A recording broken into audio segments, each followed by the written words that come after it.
सूरज की लता पता राधे राधे राम राधे राधे राम जय जय राम राधे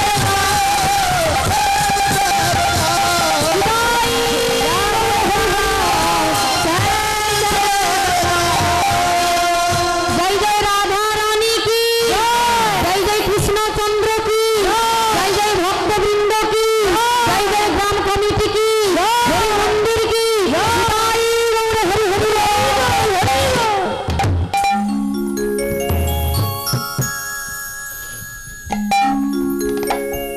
जय जय राधे। তাহলে আমাদের যেতে হবে কোথায় মা? আমরা বৃন্দাবনে এসে পড়েছি। এবারে আমরা শ্রবণ করব সেই শুদ্ধ ভক্ত, পবিত্র ভক্ত। ভাগবত খুললেই আমরা তাকে দেখতে পাই, কি তাই তো? ভাগবত খুললেই তার ধ্যান জ্ঞান সবই ছিল ভগবান হরি। কঠিন পরিস্থিতি, সহজ পরিস্থিতি, নেগেটিভ পরিস্থিতি, পজিটিভ পরিস্থিতি, সব পরিস্থিতির মধ্যে তিনি ভগবানকেই শুধু স্মরণ করতেন। নেগেটিভ পরিস্থিতিতেও ভগবান আর পজিটিভ পরিস্থিতিতেও ভগবান। তার ধ্যান জ্ঞান সব হরি। তোমা তিনি কে? না ভক্ত প্রহ্লাদ। তাহলে মায়েরা একটু ভালো করে শ্রবণ করবেন। ভক্ত প্রহ্লাদের বাবাকে, ভক্ত প্রহ্লাদের বাবা হিরণ্যকশিপু। আর হিরণ্যকশিপুরের বাবা কে মা? হিরণ্যকশিপুরের বাবা মহামুনি কশ্যপ। তাহলে কশ্যপ, মহামুনি কশ্যপের ছেলে তিনি কে? কশ্যপের ছেলে, মহামুনি কশ্যপের ছেলে হলেন হিরণ্যকশিপু, একজন অসুর। একজন অসুর, আবার অসুরের ছেলে তিনি কে? কে মা? ভক্ত প্রহ্লাদ। তা ভক্ত প্রহ্লাদের বাবা হলেন একজন অসুর, হিরণ্যকশিপু। আর হিরণ্যকশিপুরের পিতা হলো কে? না মহামুনি কশ্যপ। একজন মুনির ছেলে কে হলো মা? অসুর। আবার অসুরের ছেলে আবার ভক্ত। কেমন কায়দা দেখুন। তাহলে মায়েরা, মহামুনি কশ্যপের 13টি স্ত্রী। ওই 13টি স্ত্রীর মধ্যে, 13 জনের স্ত্রীর মধ্যে একজন শুধু ভালো। তাহলে আমরা তার কথা আস্বাদন করব। তাহলে মহামুনি কশ্যপ তিনি সংসার করছেন। আর সংসার করতে করতে তিনি ভাবলেন, আমি আর এই সংসারে থাকবো না, আমি চলে যাব, গভীর অরণ্যে চলে যাব। গভীর অরণ্যে চলে যাব ভগবানের ধ্যান করে। তা তার স্ত্রীদের তিনি ডেকে পাঠালেন। তার স্ত্রীদের নাম কি? অদিতি, দিতি, অবিশ্বা, কাশ্যা, ক্রোধবসা, শৈলা, তাম্রা, পিড়ি, তনু, মুনি, সুরক্ষা, শরণা, কোচ্ছা। এই সবাইকে যেই না ডেকে পাঠিয়েছে, সবাই মনে মনে ভাবছে যে এমন করে তো কোনোদিন আমাদের স্বামী ডেকে পাঠানো, আজকে কি এমন হলো যে এমন করে ডেকে পাঠানো? মনে মনে ভাবছে, ভেবে এসেছে। এবার স্বামী বলছে, মহামুনি কশ্যপ বলছে, শোনো, আমি অনেকদিন সংসার করলাম, আমি আর সংসার করব না, আমি এবার চলে যাব গভীর অরণ্য। তোমার গভীর অরণ্য মানে কি গো? গভীর বনে চলে যাবে। কেন? সেখানে নিস্তব্ধ, কোনো সারা, এই যা এখানে ছোট ছোট ছেলেমেয়েরা আওয়াজ করছে, চিৎকার করছে, মায়েরাও একটু মনে মনে ফুসফুস করে কথা বলছে, সেখানে কোনো আওয়াজ থাকবে না। সেখানে একদম নিস্তব্ধ তিনি ভগবানের আরাধনা করেন। বলেছে যে শোনো, আমি তো অরণ্যে চলে যাব, তা তোমরা যদি, তোমাদের বলে করে যাওয়াটাও ভালো, তোমরা যদি আমার সঙ্গে কেউ যেতে চাও, আমি তোমাদের নিয়ে যাব। শুনে নাও, সেখানে গেলে, আমার সঙ্গে গেলে এই দামি দামি কাপড় পরতে পারবে, ছাল পরে থাকতে হবে, ভালো ভালো ভালো খাবার খেতে পাবে না, গাছের পাতা খেয়ে থাকতে হবে। আমার সঙ্গে গেলে ভালো জল পাবে না, বিসলারি জল পাবে না, ঝর্ণার জল খেতে হবে। আমার সঙ্গে গেলে বড় বাড়ি পাবে না, ছাদ পাবে না, গাছের তলাতে থাকতে হবে। যদি এই পরিস্থিতি মেনে আমার সঙ্গে কেউ যেতে চাও, আমি তবে তাদের নিয়ে যেতে পারব। যেই না বলেছে কয়েকজন স্ত্রী, তারা বলছে ও দিদি, আমি তো ভালো কাপড় না পরলে থাকতে পারি না, ওই গাছের ছাই তো মা আমি থাকতে পারবো না, আর আমার তো বালিশ না হলে আমার ঘুমই ধরে না, আমি যেতে পারবো না। ওমা কোল বালিশ চাই, আমার হবে না, আমি যেতে পারবো না। যে যার না বলে দিয়েছে আমি যাব না, সে বলছে আমি যাব না। একজন স্ত্রী, তার নাম হলো মা অদিতি। সবাই না বলছে, তিনি বলছে, বলি আমি তোমার সঙ্গে যাব, আমিও তোমার সঙ্গে যাব, আমিও তোমার সঙ্গে যাব। শুনো শুনো শুনো, তুমি যে যাবো বলছো, তা তুমি শুনেছো তো আমি কি বলেছি? আমি কি বলেছি শুনেছো? আমার সঙ্গে গেলে দামি দামি কাপড় পরতে পারবে না, ঝর্ণার জল খেতে হবে, বাড়ি পাবে না, গাছের তলাতে থাকতে হবে।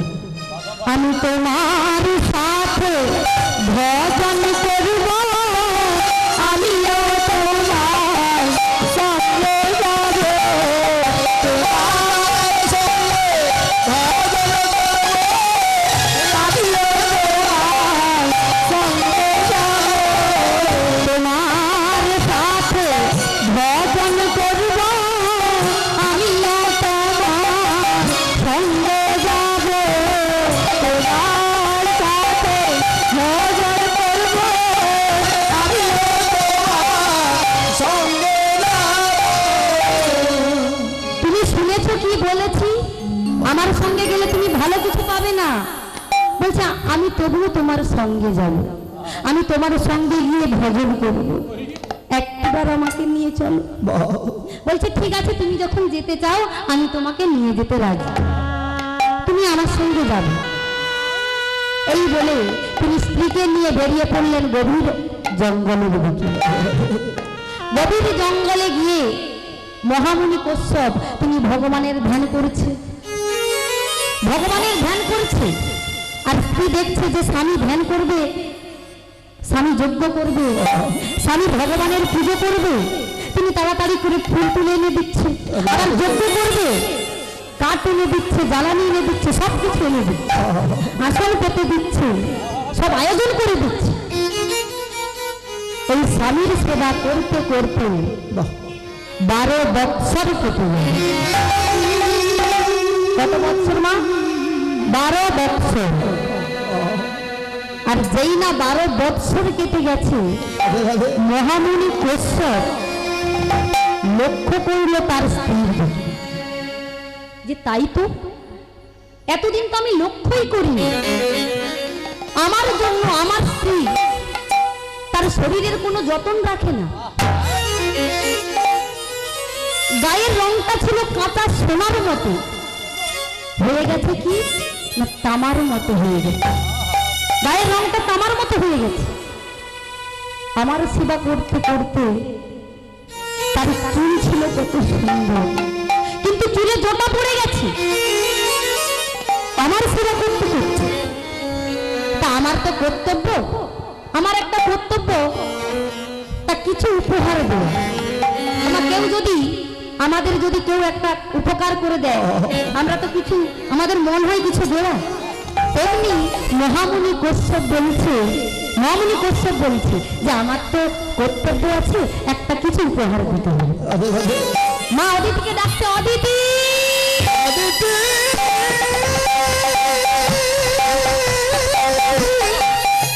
অদিতি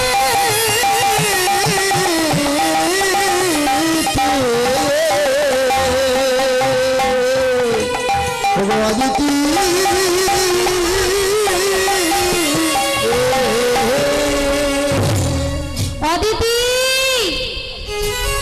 অদিতি, আমার কাছে এসো, আমার কাছে এসো। যেই না বলেছে মনে মনে ভাবছে আমার কি কিছু ভুল হয়ে গেল, তাড়াতাড়ি কাছে এসে বলছে স্বামী কিছু লাগবে? মহামুনি কশ্যপ বলছে আমারই কিছু লাগবে না, তুমি এসো, তুমি কাছে এসো। আর যেই না কাছে এসেছে বলছে অদিতি তুমি কি চাও বলো? তুমি যদি রানী হতে চাও আমি তোমাকে আশীর্বাদ দেবো। বলো তুমি কি চাও? তুমি যদি সন্তান চাও আমি তোমাকে সন্তান দেবো। বলো তুমি কি চাও? তুমি যদি সুন্দরী হতে চাও আমি তোমাকে সুন্দরী করে দেবো। যেই না বলেছে মা অদিতি হাত জোড়ে করে বলছে স্বামী আমার কিছু লাগবে না, তুমি শুধু আশীর্বাদ করো। আমার মন প্রাণ মনে তোমার চরণে আমি রাখতেছি, তুমি এইটুকু আশীর্বাদ করো আমার মতে হতে যেন তোমার চরণে। যেই না বলেছে মহামুনি কশ্যপ বলছে না না তুমি বলো, তোমাকে আমি তুমি যা চাইবে আমি তাই দেবো, তুমি বলো কি চাও? না না স্বামী আমার ওসব কিছু লাগবে না, আমার কিছুই লাগবে না।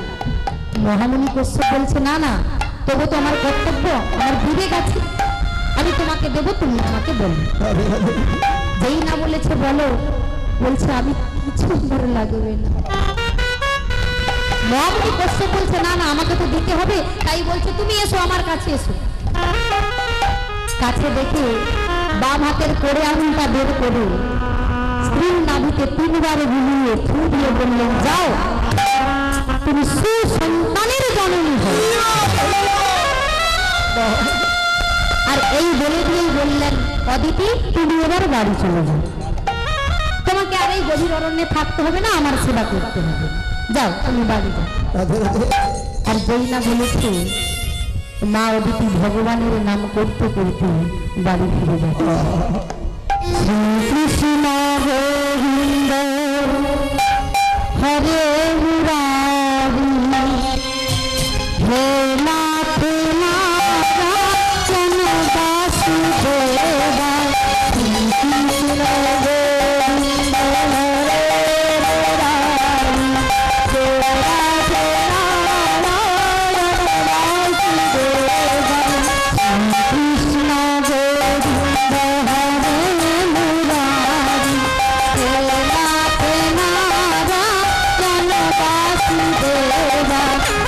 শ্রীকৃষ্ণ গোবিন্দ হরে মুরারি হে নাথ নারায়ণ বাসুদেবা। একমাত্র স্বামী সখা हमारे, एकमात्र स्वामी सखा हमारे, एकमात्र स्वामी सखा हमारे, एकमात्र स्वामी सखा हमारे। हे नाथ नारायण वासुदेवा। श्रीकृष्ण गोविंद हरे मुरारी हे नाथ नारायण वासुदेवा। श्रीकृष्ण गोविंद हरे मुरारी हे नाथ नारायण वासुदेवा। शिवाय हरि हरि मुरारी हे नाथ नारायण वासुदेवा। এই নাম করতে করতে বাড়িতে যেই না এসেছে আর যে 12 জন স্ত্রী ছিল তারা দেখতে পেয়ে জানতে পেরে তারা গর্জে উঠলেন।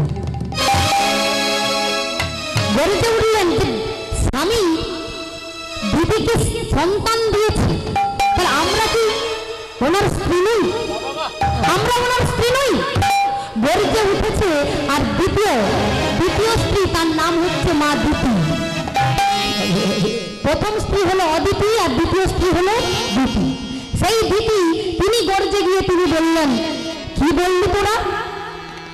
দিদি অদিতিকে সন্তান দিয়েছে, আমাদের সন্তান না দিলেন, স্বামী বঞ্চিত করলেন, তাহলে আমরা কি ওনার স্ত্রী নই? আমাদের কি সন্তান ধারণের ক্ষমতা নেই? এই গর্জে গিয়ে তিনি করলেন কি না, ওই ভর সন্ধ্যেবেলায় স্বামীর কাছে ছুটতে ছুটতে চলে গেলেন। ওমা কত বেলা বললাম, কত বেলা বললাম মা? ভর সন্ধ্যেবেলা।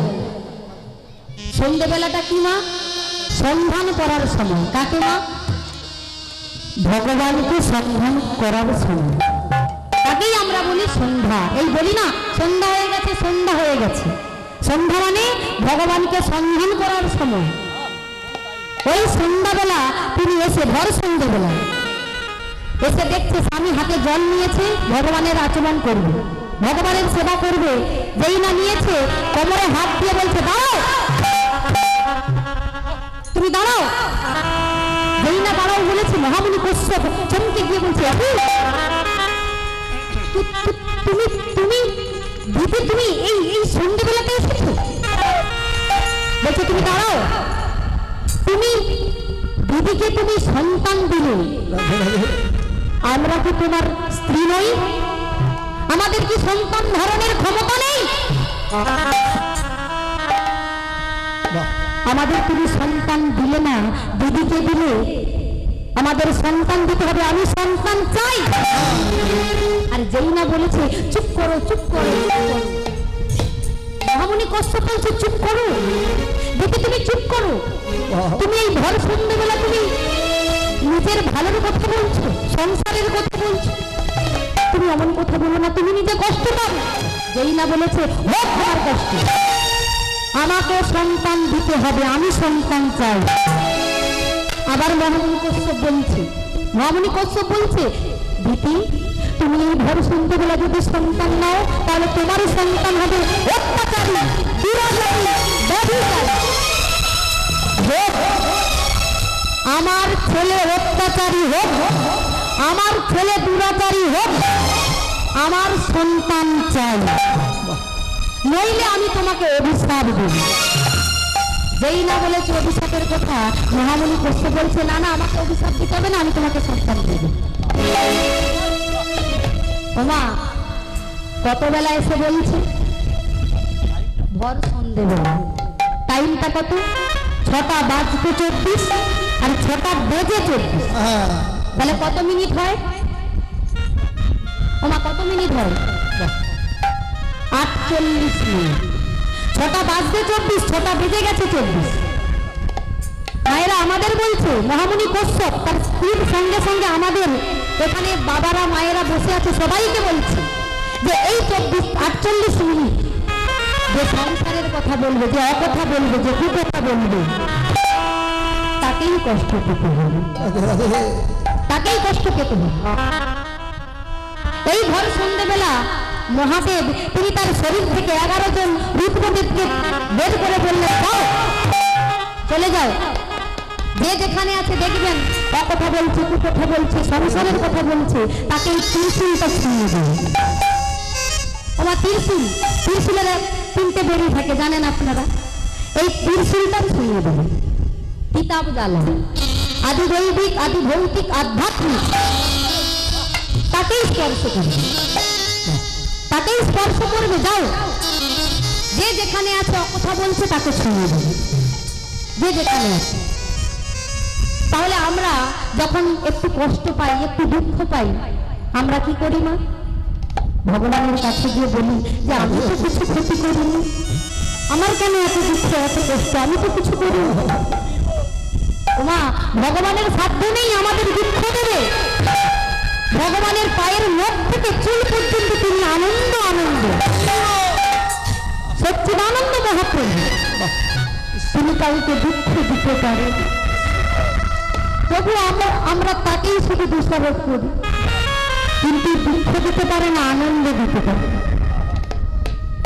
তাই বলছি আমি সখাতে শুনলে ডুবে মরি সোনা, দোষ কারো না,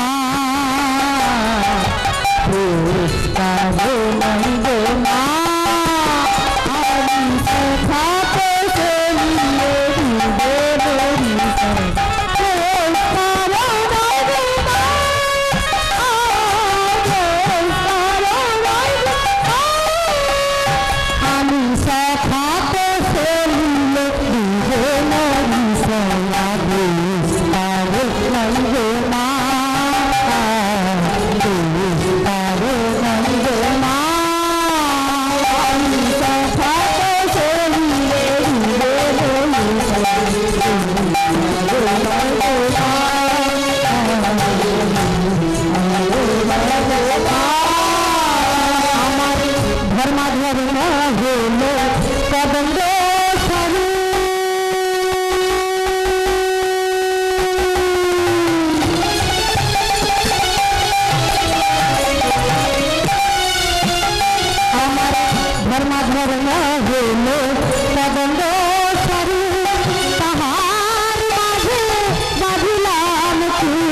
দোষ কারো নয়, আমাদের নিজেদের দোষ। আচ্ছা ধরুন একজন ব্যক্তি, ব্রাহ্মণ ব্যক্তি, তিনি রাস্তা দিয়ে যাচ্ছে, দোষটা কেন নয় ভগবানের, এটা বোঝাচ্ছে যে ব্রাহ্মণ ব্যক্তি রাস্তা দিয়ে যাচ্ছে, অনেক দূর রাস্তা, পায়ে হেঁটে যাচ্ছে, তো এই রোদে যখন হেঁটে হেঁটে যাচ্ছে, বেলা গড়িয়ে গেছে না, পৃষ্ঠে পেয়েছে যেতে যেতে, রাস্তা দিয়ে যেতে যেতে দেখছে যে একটা আম গাছে একটা আম পেকে আছে, মনে মনে ভাবছে ওই আমটা খেয়ে আমি আমার তৃষ্ণা নিবারণ করব, মনে মনে ভেবেছে। আর ভেবেই তিনি করলেন কি, ওমা দেখলেন কে, ওমা এবার আমি কিন্তু প্রশ্ন করবো, উত্তর দিতে হবে, আমি বলছি একটু শুনে নিন। ব্রাহ্মণ ঠাকুর দেখলেন গাছে একটা আম পেকে আছে, কে দেখলেন? ব্রাহ্মণ ঠাকুর। তিনি দেখে তিনি যাবে তো নাকি, গাছের কাছে যেতে হবে, তা দেখলো তাকে ব্রাহ্মণ ঠাকুর দেখেছে, কিন্তু দেখলো কে? হাত দেখেছে, চোখ দেখেছে, ব্রাহ্মণ ঠাকুরের চোখ দেখেছে আমটাকে, তা গাছের কাছকে যাবে কেমন করে? চোখ যাবে, পায়ে হেঁটে যাবে। তা পায়ে হেঁটে তিনি গেলেন, তা গাছের কাছে গিয়ে কি শুধু দাঁড়িয়ে থাকবে? কি করবে? হাত দিয়ে আমটাকে পেড়ে নেবে, পেড়ে নিয়ে ওই হাত দিয়ে খোসাগুলা ফেলে দেবে, আর আঁটিটাকে মুখের মধ্যে নিয়ে রেখে দেবে, নাকি রেখে দেবে? ট্রান্সফার করবে কোথায়? পেটে ট্রান্সফার করবে। আর যেই না পেটে ট্রান্সফার হয়ে গেল, কোথায় ছিল ওই গাছের মালিক? একটা মোটা ডাং নিয়েছে ওই ব্রাহ্মণ ঠাকুরের পিঠে দড়াম, আর যেই না মারলো, এবার কি হবে মা? ব্রাহ্মণ ঠাকুর মনে মনে ভাবছে যে আমি কি করলাম, পিঠ মনে মনে ভাবছে আমি কি করলাম, আমি তো কিছু করিনি, আমি কিছুই করিনি, আমাকে তবু কেন মার খেতে হলো? আমি পুলিশ থানাতে যাবো, এফআইআর করবো, আমি ডায়েরি করবো। যেই না বলেছে, এবার আপনারা বলবেন যে দোষ করলো কে আর শাস্তি পেল কে? ওমা দোষ কি পিঠ করেছিল? তাহলে কে করেছিল? মা এখানে শেষ নয়, শেষ কোথায়? যে দোষ করেছে তাকেই কিন্তু কষ্ট পেতে হবে, পিঠ কষ্ট পায়নি। তাহলে কষ্ট পেল কে? ব্রাহ্মণ ঠাকুর আমটাকে দেখেছে, তাহলে দেখলো কে? চোখ দেখেছে। তাহলে যখন পিঠে ডান্ডা দিয়ে মারলো, তাহলে জলটা পড়বে কোথা দিয়ে? পিঠ দিয়ে জল পড়বে নাকি? চোখ কষ্ট পাবে। চোখ দেখেছিল, চোখে কষ্ট পেল কি না, বুঝতে পারলেন? চোখ দেখেছিল, চোখে কষ্ট পেল। তেমনি আমরা দোষ করে থাকি, আমরা দোষ করি, কিন্তু তবুও ভগবানের কাছে, ভগবানের চরণে গিয়ে হাত জোড়ে করে বলি আমি তো কিছু করিনি। তাই মহামুনি কশ্যপ তিনি তার স্ত্রীকে বলছে, দিদি তুমি এই ঘরে সন্ধ্যেবেলা সন্তান চেও না, তুমি কষ্ট পাবে, তুমি দুঃখ পাবে। দিদি বলছে আমার সন্তান চাই, আমাকে সন্তান দিতে হবে। যেই না বলেছে মহামুনি কশ্যপ বলছে বেশ তাহলে তুমি এসো, তোমাকে আমি সন্তান দেবো। আবার বাঁ হাতের কোড়ে আঙুলটা বের করে নাভিতে তিনবার বুলিয়ে দিয়ে বললেন যাও তুমি কুসন্তানের জন্ম দেবে। তাহলে কুসন্তানের জন্ম। ওমা যেই না বলেছে তুমি এবার বাড়ি চলে যাচ্ছে, বাড়ি চলে গেলে তাহলে এদিকে কি হলো না, ওই দিদির গর্ভ থেকে জন্ম নিলেন দুজন বালক। তারা কে? হিরণ্যকশিপুর আর হিরণ্যাক্ষ। কশ্যপ রসে জন্ম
জন্ম নিলেন কে মা?